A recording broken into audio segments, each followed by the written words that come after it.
кохав через тисячі літ, але ж приходить подібне кохання.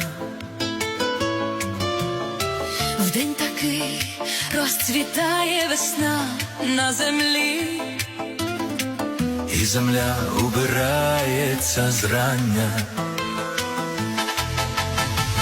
дише тихо і легко в синяву вона, простягає до зір свої руки.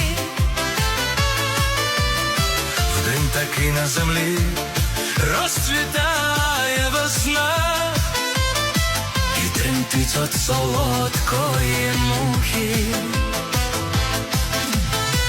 Р'яне серце моє от щасливих очей, Що горять